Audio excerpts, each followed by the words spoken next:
This is Remote Ruby. Have you any remote idea to the meaning of the word? Hello, fellow Rubiers. Rubius. Yo. JavaScript developers in the house. I was thinking about what we'd talk about before we hopped on Zoom, and I was like, oh, I wonder if we could challenge ourselves to like go a whole episode without talking about JavaScript. And then when we got on, it was like, what's there to talk about? I was like, well, Turbo released. That's about it. So Frickin' JavaScript. Yep. This is like a swear word. We're going to make like the jar. If you say JavaScript, you got to throw it in the jar. Let's try this. No, not It's today. not going to last long. Damn, I'm trying to make some money here. All right, let's talk about Turbo. I mean, yeah, let's talk about it. So version 7, the main thing, no alpha, no beta, no RC. It's out. Yeah. Final version-ish, but immediately after there's like a bug in Safari. And so I imagine there will be 7.0.1 out pretty quick. It's just like that Rails release 1, RC1, 3 minutes later, RC2. Yep. So I feel like this, we can get into like the specifics of it a little bit, but I feel like this like inches us closer to the Rails 7. I know we're already in an alpha right now, but surely this gets us even closer to Rails 7. Yeah, should be. Again, like I wish there was a public kind of like, here's all the blockers that are keeping us from Rails 7, but it's real close. I like went through the other day and moved all of the Go Rails CSS and JavaScript from Webpacker into CSS and JS bundling, and it went pretty smooth, except for like, what was it? There was something really dumb that I did that was like the manifest wasn't including the right folder or something like that, that I like couldn't find this file or whatever. And it just was like not where, that's what it was. I had Tailwind and then I forgot the post CSS flag. And I was like, why are my imports just like straight imports? Like they're not actually including any of the contents. And I spent like a tired half hour or something on that and went to bed. And then in the morning I was like, oh wow, like forgot the flag. Can't tell you how many times I've done things like that. I'm sure how much time is 30 minutes of Chris Oliver's time to my time? There's definitely like a 3x multiplier at least. Yeah. So I did run into something interesting a little bit ago with it where GoRails is set up with Uglifier on the asset pipeline. And apparently that does not fully support some features right now. Like version 4.2 just gives you an Uglifier like parse error with no message and doesn't really tell you anything. And if you go back to 4.1, it works. So there's currently there's an open ticket for it, but it's been like an open ticket for a while now. So that I don't think is really even needed probably anymore, because ES Build's probably going to take care of everything I need for that, I would assume. I don't even know that it's worth keeping Uglifier in there. So I may just remove that, but I try to deploy and then everything works in development and then, okay, production's apparently different somewhere. And then this time it turned out to be an Uglifier. So yeah. What an ugly experience. It's an ugly thing you had to go through. Yeah, it was pretty much the ugliest part of my day. I love what we just did there. I guess thanks for tuning in. Uglifier is the only option, right, for the JS compression in Rails? Question mark. Because like the JavaScript you use is Terzer. Yeah, it's like a configurable option in Rails, so you could build your own. I'm sure you could do anything else you wanted there. I had next to that line in my production.rb environment, it was the CSS comment or CSS like compressor was Sass. And I was like, that's funny. So deleted that because it's nice not to be using Sass now and just straight post CSS and everything is nice and modular and flexible there. There is one thing that I forgot about talking about, like Sass reminded me of it. What is this like? what is it called? The new sprockets replacement, essentially. Propshaft. Oh, yeah. Propshaft. What is that? I think that came out since we talked last. It did. I haven't really looked into it, but it's a super minimal. Yeah. Is Rails/Propshaft. Oh, it's okay. But it's an asset pipeline, more or less. But basically, it's designed around like what does it not do? Whereas Sprockets kind of does everything, and you can run CoffeeScript and Sass and whatever else. This is pretty much just like hey, we're going to digest it and put a hash at the end and serve it up. That's the vibe I got. Yeah. It's like, yeah, I guess with all the like CSS bundling and JS bundling, we're really just spitting out files that are ready to go. We just need to digest them. Exactly. Yeah. And that's all I'm doing in the asset pipeline for stuff anymore. So Propshaft could be a good option, although I don't think I'm going to use it because I want, like in Jumpstart Pro, I want people to be able to use Sass. So like, I don't really want to switch to Propshaft and then you got to go switch it back. I don't know of, as long as the asset pipeline does all the stuff it needs to do correctly, which it seems like it, then I think I'm just going to keep using it. But Propshaft's probably a tiny bit faster or whatever for stuff. I wonder how Propshaft handles the old image stuff, or if it does. Or it's like, are we supposed to run You mean that through? like images and putting like them in your CSS as like a URL, or like the asset? Just like assets, images. Is it still like? It should. There's a CSS asset URLs compiler, which just input.gsub asset path. Oh my God, there's a gnarly little method here. It looks like it takes your config and like puts it correctly to find the correct asset path. I don't know if that's what you're referring to. So you remember like when you wrote CSS in the asset pipeline and you would, instead of doing a URL, because you didn't know the SHA that would be in production that was generated, that was like gsub for you in Sprockets.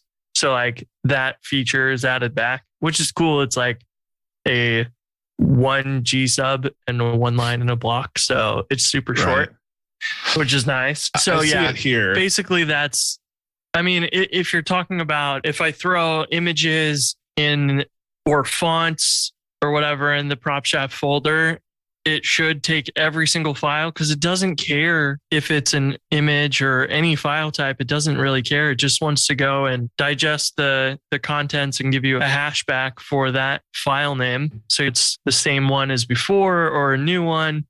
And then that was really the only like trick to the CSS where, and maybe even the JavaScript or whatever, like if you ever reference an image or some file, like a font even, and maybe you don't put those through that. Maybe their fonts have to go through just a public folder or something, because your fonts aren't likely to change. But It's just that dynamic SHA that it has to replace in your files. So it was like the image tag is what I was thinking of, just throwing it in like an ERB file. And yeah, I see all that. I see asset path, image tag, JavaScript include tag. So, and all the other asset helper tags is what the docs say. So yeah. Cool. Yeah. I think one thing that we've never discussed, and I'm sure many people know, but of why you actually need those hashes at the end. I mean, I can do it unless you got a better way to do it, Chris. Drop it. Let's hear it. It's all about caching, right? So when you're... No, you're fine. Got him. Oh my God. Let's try this again. Ooh, bad vibes. Now, when you deploy your application to production, if you don't have any asset hashes, what the browsers are going to do is try to go through and cache all of the files that you have.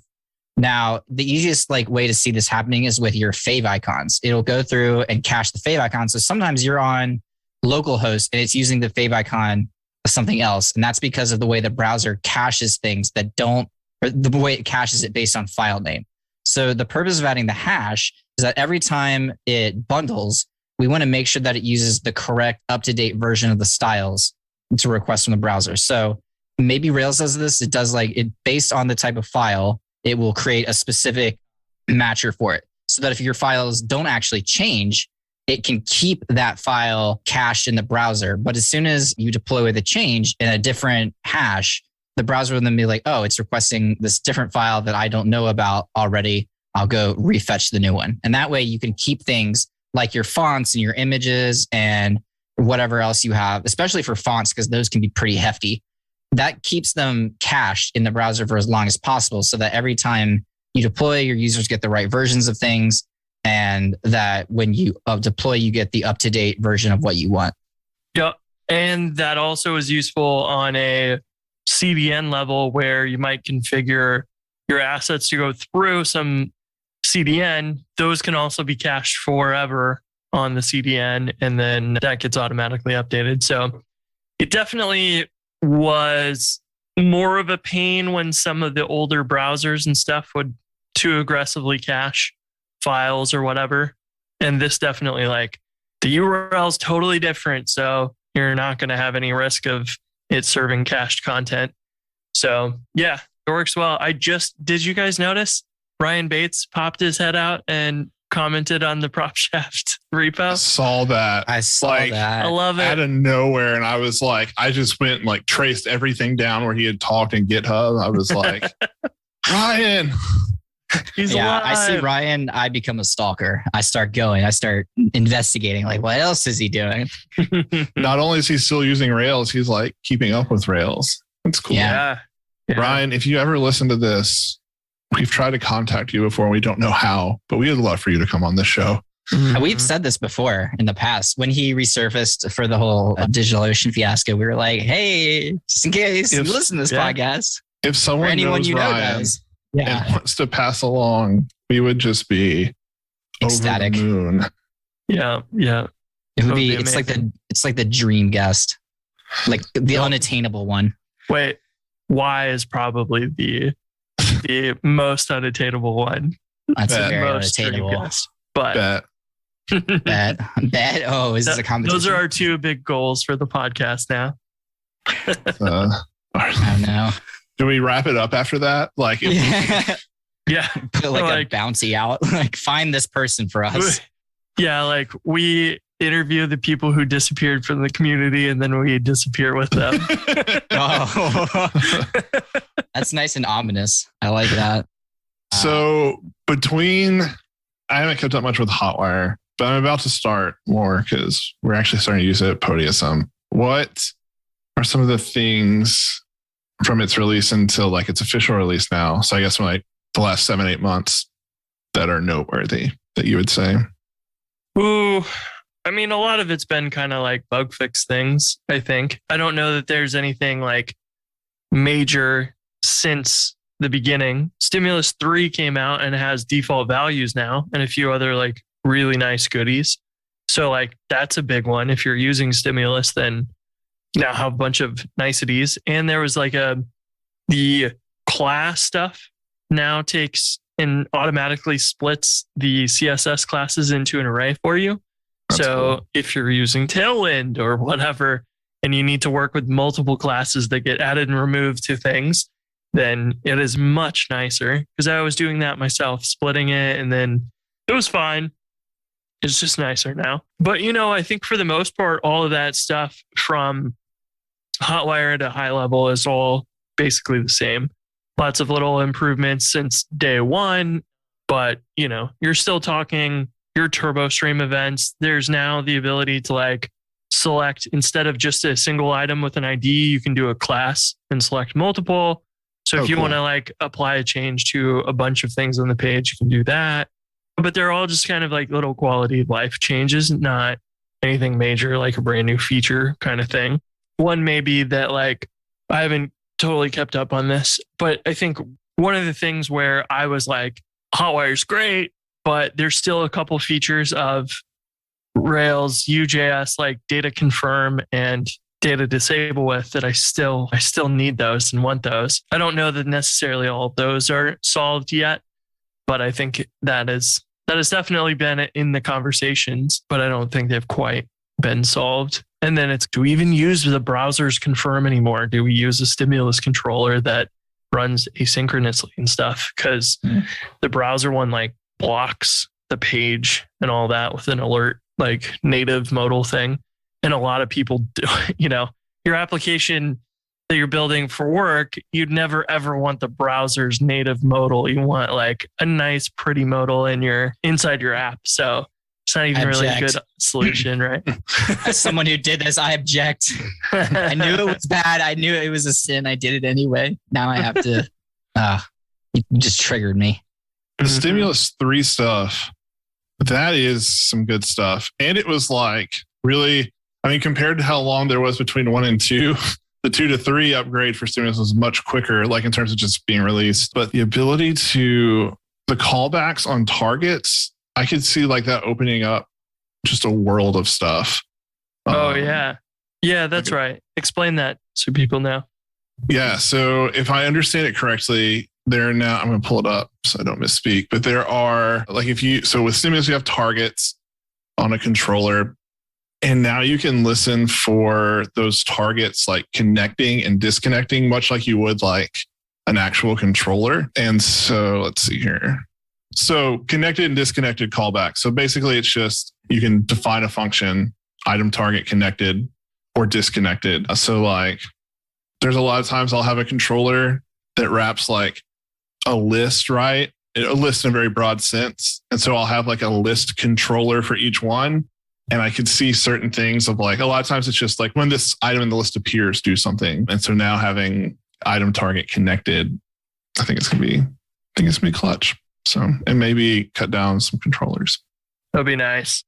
The new Stimulus package, I think, was the one that now it's sort of just the wrapper around the hot-wired Stimulus package. So you like, I don't remember if you can still import exactly the same, because that was something that broke on Madman the other day when that got released. So the import controller from Stimulus no longer worked, and I had to switch it to the hot-wired Stimulus.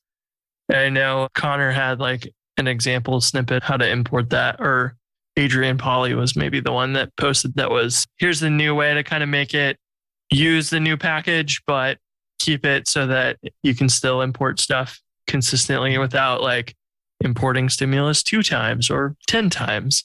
Right. So, yeah. Yeah. I saw an issue about that. I think maybe like, there wasn't an issue. I think I saw Least Bad comment on it, asking for that not to happen. Yeah. Probably for the situation like you were talking about, but I guess it went through. It's solvable. You got to update your packages or whatever. It is what it is. It's probably good that things are under the hot-wired namespace and kind of organized there nicely. But I think one of the weird things for me still is that importing files with the ES build stuff requires like the relative path for local files.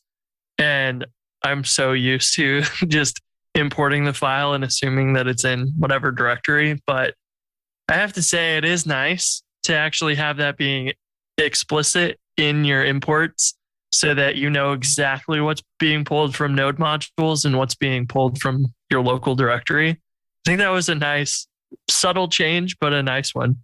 We just updated that at Podia, but for unrelated reasons. VS Code is really smart about like JavaScript tooling. VS Code's amazing at JavaScript.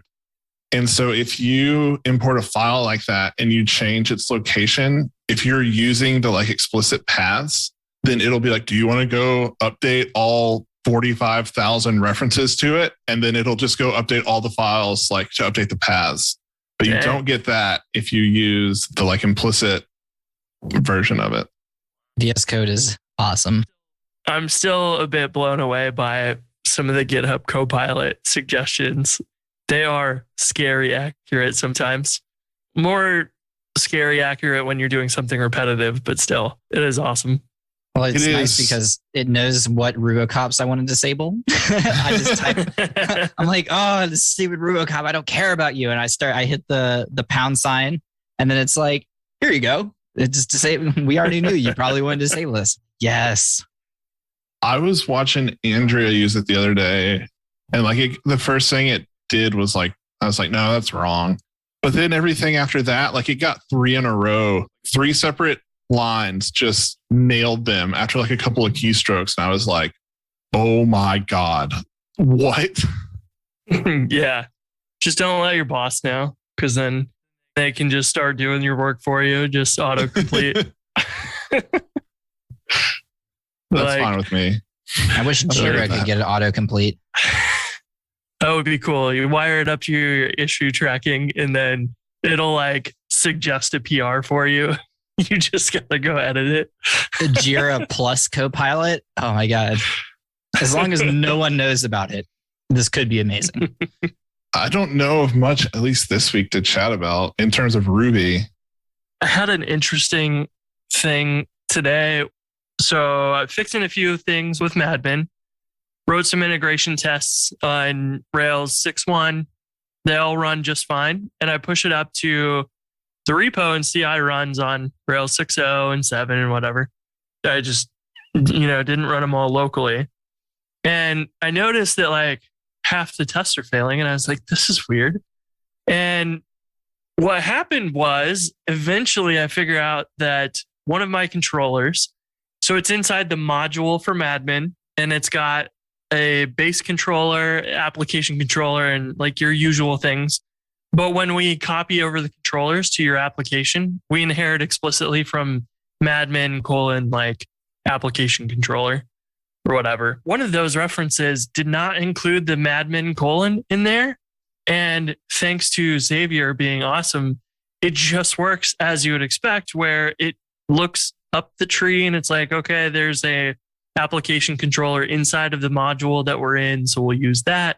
Then I discovered that the Rails 6 tests were failing because it wasn't doing that. It was looking at the parent application controller, because it was like giving me very strange things. Like one of them was the Pagey backend wasn't available, which is weird because it totally was included in the application controller or whatever. And then I got some other errors that were like, yeah, there is no new HTML ERB. There's no show. None of these views are defined. And I was like, this is really weird. And yeah, sure enough, like forcing the module on that inheritance class solved it for Rails 6. And I was like, this is one of the many reasons why Zeitwork has been amazing to have, is just cleaned up so much of that stuff and it just works. There was some other Zeitwork related thing that I fixed too. So you know how like the application folder, all of those are auto-loaded and it matches the file name, but then there's exceptions. There's the controllers, or the concerns inside of controllers and models that don't require that concerns prefix on them. So Madman has app Madman resources, and I didn't want to force you to have Madman resource and whatever. And then we also have like custom fields, so you can define them in app Madman fields. And I had found, after some Googling, some example a long time ago of basically, here is a way to do modifying the application's load paths from your gem. And it was some sort of like insert before, add an initializer before this other initializer in Rails and go and modify that. But that stopped working with Rails 7 or like Zeitwork 2.5. I don't know if it was Zeitwork necessarily, but there was a specific commit where it worked before and it didn't afterwards, related to the load paths that Xavier changed in Rails 7. If you've been listening to the show for a bit, then you know that Jason and Chris have a crush on Laravel, and I basically battle JavaScript for fun. Regardless of what end of the stack and what language, they all have one thing in common, and that's Honeybadger.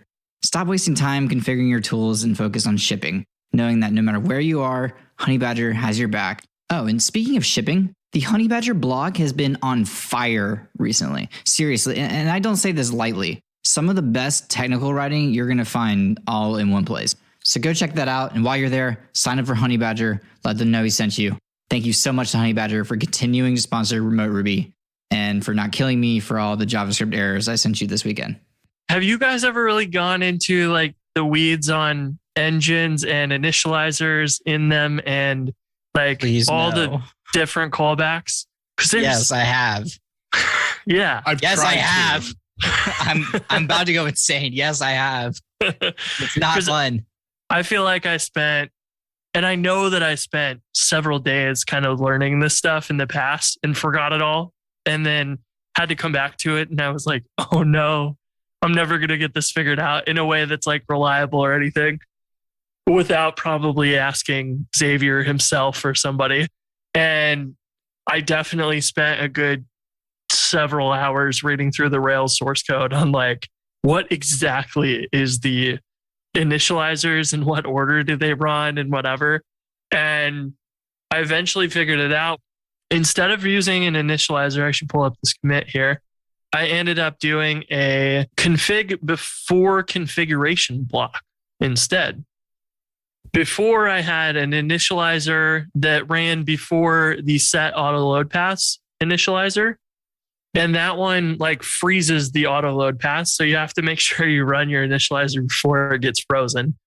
Then that changed and it was like happening a little earlier or something. So I had tried a million things, like all these Stack Overflow posts that were like, yeah, just shovel it on the load pass. And it's like, it's just simply not there when I like do that. So then the new way of doing it is like this before configuration callback, which I don't think I've ever seen before. I've not really ever come across it. Didn't know it exists, but I happened to be poking through the Rails source code and was like, screw it. I'll just try this one too and see what happens. And it worked. So it's kind of cool. But basically the engine now can go modify the Rails apps load pass and like add a folder to that from there. And it's got me wondering too, like, I don't know if there's any difference between the application's load paths and the engine's load paths, if they're like separate groups or not. I don't remember. So I have more to learn on this, but I did get it working. And now I'm like, there's surely a better way. Question. Yeah. So in like a normal Rails app, maybe this isn't true with Zitework anymore. That's what I'm trying to figure out.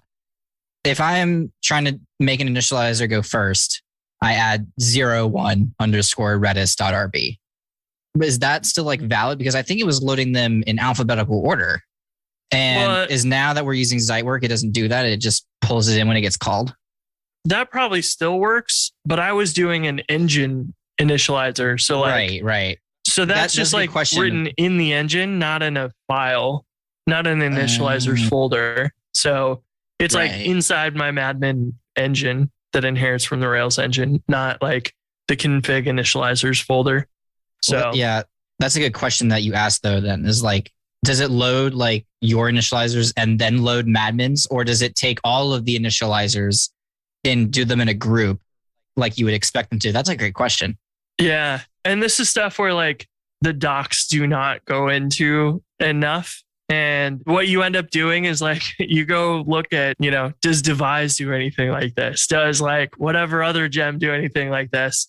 There was some gem that I saw that added some extra folder that was nested or something. That was where I originally had set that up. And it is maybe one of those good places for me to go. And I almost want to just go have a conversation with Xavier or somebody about all of these things at a high level that we could turn into a more thorough doc for the Rails guides or something, because this was complicated to figure out and I'll remember it long enough for that day. But if I sleep on it, I'll kind of pretty quickly forget like the nuances to all this. And then here we are. Like I've already kind of forgotten some of that stuff, but reading the Rails source does give you like the best understanding of it, but yet I don't want to have to go do that. I want to be able to read a doc. That's been the thing for me really with like engines is like every time I've gone to build one, I like one specific thing like really shoots me in the foot. I can't get myself out of it. So I abandon entire projects like Mad Men. Yeah. We spent all that time writing that together. And then like, you were like, I just have to start this over. It's hard. Yeah. Yeah. And I think sort of part of the argument there is probably that like, well, engines are just little Rails apps. So like they're basically the same. And yeah, they are. But when you are trying to integrate with the parent Rails app, there's things like this that you need to be able to modify. And that is what's not documented. The actual integrating the two, there's enough documentation on like put stuff in the app folders and the config and it's treated as if it's in the parent. But the actual, I don't know what you call it, the integration or whatever is a lot more needed to make that work well. So, or to understand it, to be able to do that. So I've been working with engines for the past month or two, and I can't talk about why or what they are, but they're the worst.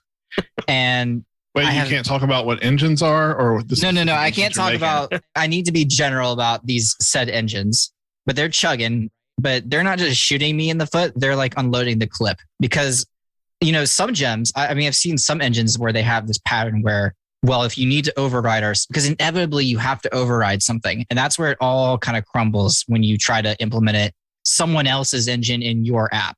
I think it makes a lot more sense to use engines if it's your team making engines for your apps and sharing them between. But if it's someone else's engine that you're like, then it gets to be a nightmare because what if you need to override a file, but then the file in the master or main repo of the gem changes. So the next release won't even have that file. And like, how do you efficiently override the files? Like what, and some people have freaking Ruby files with like 100 methods. And you're like, there's no way to override this without pulling in the entire file from GitHub.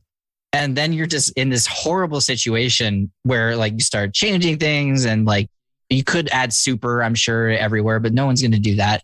It's just bad, man. I just don't like it. Yeah. It feels like you're going through and monkey patching stuff and that you're building something that is going to be fragile and will break at some point, like almost guaranteed. Yeah. When you're like trying to find things, here's also another bad part. If you're meta programming in your Rails engines, oh my God, there's a place for you. I'm trying to like search everywhere for this freaking method. Where is this method? Where is it? It's not anywhere. And they're all meta programmed. And I'm like, why have you done this? So frustrating. Yeah. It's so frustrating to work on them, not necessarily to write them.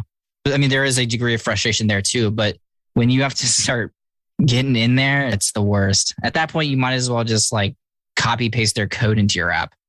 That's like what my approach for Jumpstart Pro has been, where I want to keep as minimal set of dependencies as possible. And even something maybe like Discord's maybe not a great example because it's so simple and clean, but it's like, I know I'll be responsible for fixing bugs and whatever. So if I'm going to use a library that is unlikely to be easy for me to submit PRs to and get new releases out, then I don't want to use that library. And I'm more willing to go and pull that into my application and make it a first party thing instead, because I can probably remove a bunch of legacy stuff that's been around that I don't really need anymore because I'm on modern Rails.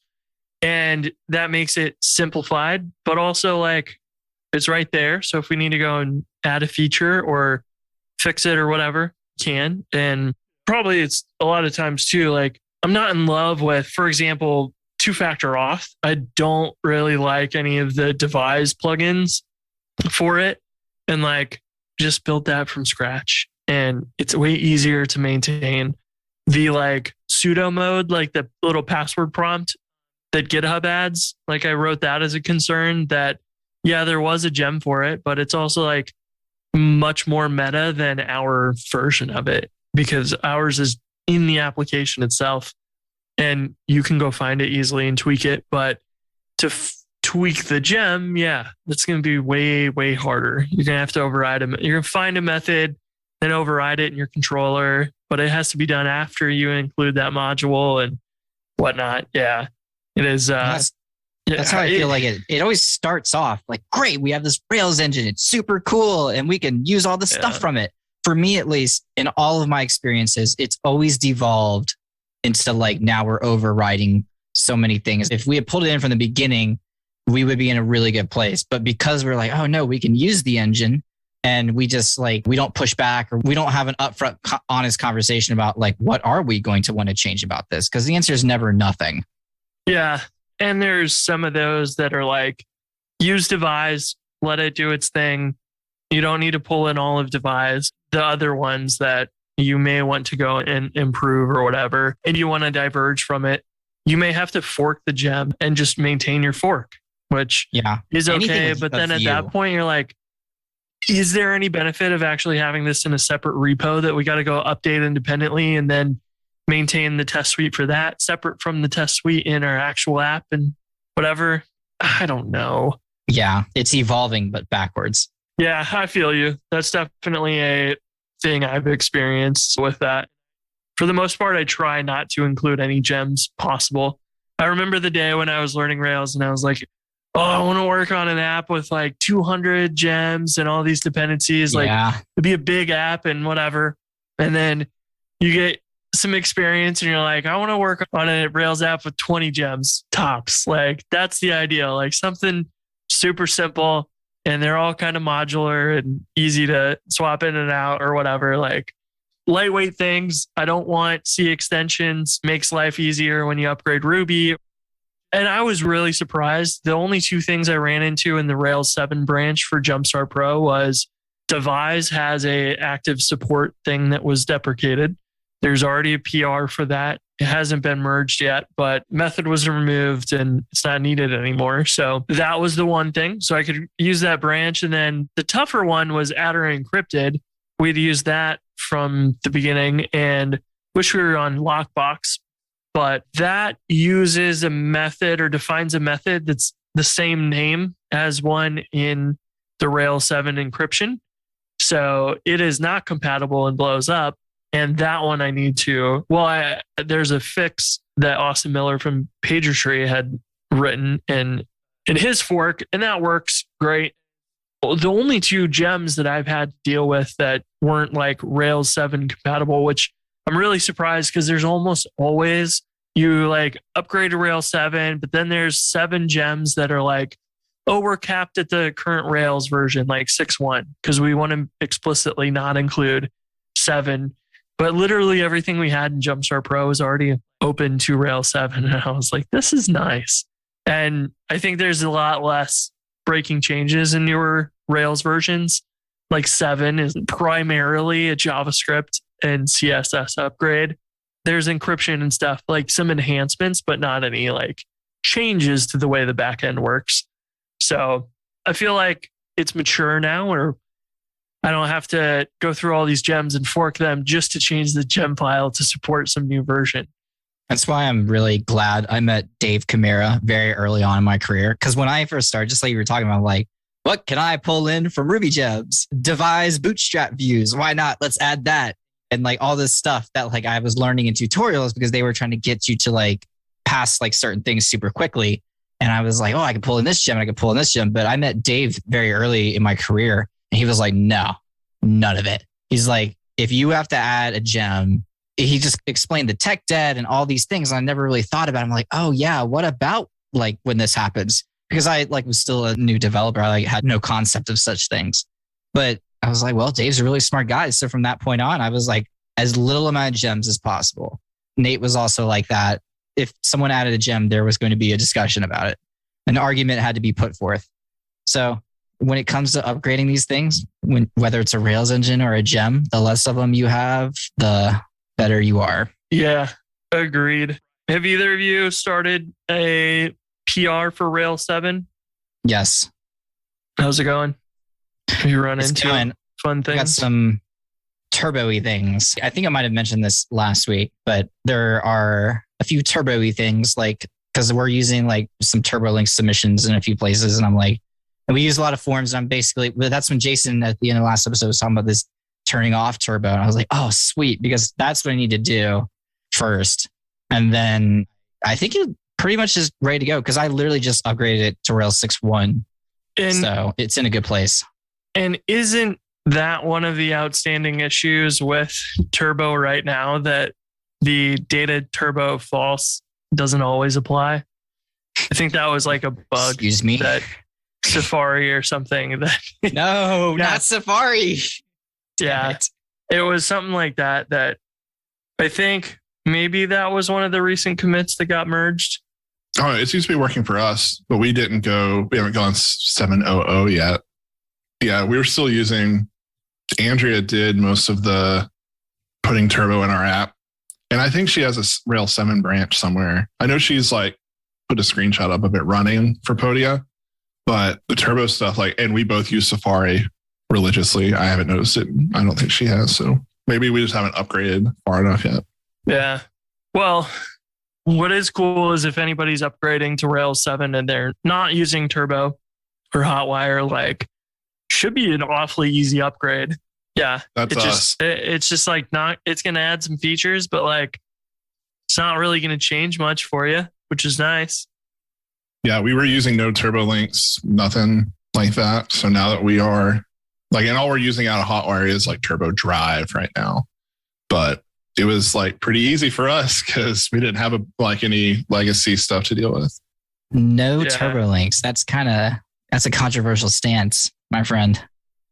Well, it was. It's obviously paid off now, but yeah. Who's laughing now? Well, not me, but I love turbo links. Turbo links is great. Sorry to see it go. I mean, it's still here. It just lost the links. Oh, yeah. The links is what, gave it that click at the end. Oh, okay. Turbo links. So what's the new one? Turbo links and forms? Yeah, turbo links and forms. It's turbo links and forms and streams and frames or something like that. So Jason, as a Safari user, have you run into that bug where the CSRF token or the hidden fields can get overridden by Safari kind of seemingly at random or whatever? There's been an open issue for this for a while now. There's a PR for it that just got merged. It was when there was a hidden field, they have to add the autocomplete off attribute to those hidden fields. Otherwise, Safari just fills them out with random crap sometimes. I'm not surprised. I'm not surprised either. It's really funny because it was not consistent or anything. Has Big Sur been released? I'm using developer builds of the latest version of Apple. So I'm using the new browser and I haven't seen that. I'm still on Big Sur, but I'm using Safari 15 and I haven't seen it yet. Yeah, I'd be interested if Chris, you have access to this. Oh, it's a Rails issue. I was going to say, if you try, I wonder if it works in Safari preview or not. Yeah, I don't remember. I don't use Safari that often, so I haven't seen this myself. Dude. But yeah, it was there's an issue on the Mozilla tracker even or something. This is Firefox, maybe, not Safari. I'm getting my browsers confused. Well, now I'm not. Now I'm not surprised at all. Firefox is becoming sorry, bigger, this was a Firefox thing. I've just lost interest. It's too late on a Friday. I was willing to defend Safari, but nah. Yeah. Well, I guess they merged this fix now. So anybody who's using Firefox that ran into this obscure issue is now solved. And it was interesting because Pixel Tricks on the issues was we'd ideally just ignore this because it's not our fault. And Rails, we don't want Rails to have to work around browser bugs. Writing code where you got to write workarounds for random crap that is the worst. I was just fiddling with this the other day, but Pay uses JSON columns for database stuff, storing metadata and whatever else, credit card details and all those things, because they can be so different. And I didn't want to add fields for every single one, especially when you're not going to query on them that often. And somebody asked about MariaDB, which is, as far as I knew, was 100% compatible with MySQL, but it is very much not the case anymore. They implemented JSON columns as text columns with a validation constraint that just says is it a valid JSON string? Yes or no. But they're actually text columns. So you can't query on them and stuff the same way. It's supposed to be faster, but Rails uses the MySQL gem for that because in theory they're the same. But I started poking around the MySQL adapter and there's quite a few little places in there that are is this MariaDB? Then we need to change this and whatever. And so Rails internally has several workarounds for things with it, I guess. But that was like one of those rabbit holes of like, I could spend probably a week trying to figure out, do I need to make a PR to Rails or the MySQL gem or like a monkey patch that I just gave up on it because I was like, you know what? MariaDB broke their promise. It's not like compatible with MySQL like they say it is. So it's one of the worst parts about programming. Wash your hands clean of that, my dude. That sounds like something no one should be involved in. Yeah, if someone wants to give me a PR that finishes that PR, please do. But I don't think I have the willpower to work on that anymore. Especially when I made everything work with SQLite, MySQL, and Postgres. And it was like, hey, can you support MariaDB? And I was like, it already should because it's supposed to be the same. Nope. Nope. Close issue. Yeah. See you, bye. Yeah. Change your database and then maybe you can use this. Yeah. I was wanting to talk about Phoenix Live View because I read a bunch on it, but we don't have time today. So I'm going to start with that next time. That'll be my thing. I'll make sure that those gaps I have that are filling, like I'll make sure I can fill them. This is your teaser so that people stick around to listen to the podcast. You got to subscribe. Next time. It may not be a thing people are interested in, but I'm certainly interested in it. I want to talk about it. I went down a rabbit hole this week and I'm not even like using Elixir at Phoenix. I just think it's so fascinating. So seeing your excitement and fascination with it makes me want to know. So please do come. I'm ready. I'm sure we'll have questions. Let go. Yeah. All right. Well, we'll see you fine folks next week. Chris, I will see you in person next week, the day after we record. I know. Uh-oh. Cannot, the wife won't let me postpone the wedding rehearsal for recording our podcast. So and we could have recorded it live at the wedding venue. I'm going to record it. Me and Andrew I'm just going to be on Zoom with him. I can get a flight really quickly. I'm going to crash your wedding just to like record a podcast with Jason in the corner. It's pretty funny too, because every meeting we've gone to, they're like, your last names are already the same. Like, are you already married? And we're like, yep. Like, that's what happens during COVID. That's why I have your wedding in quotations in my calendar. Yeah. So. Yeah. Wow. Yep. Wedding. Yep. I mean, no one wants to give away their $5,000 in deposits or whatever. So might as well throw a party, right? I'm excited. It'll be fun. I'm excited for you. I'll have fun when you're dropping it low. Well, on that note, bye-bye. Later.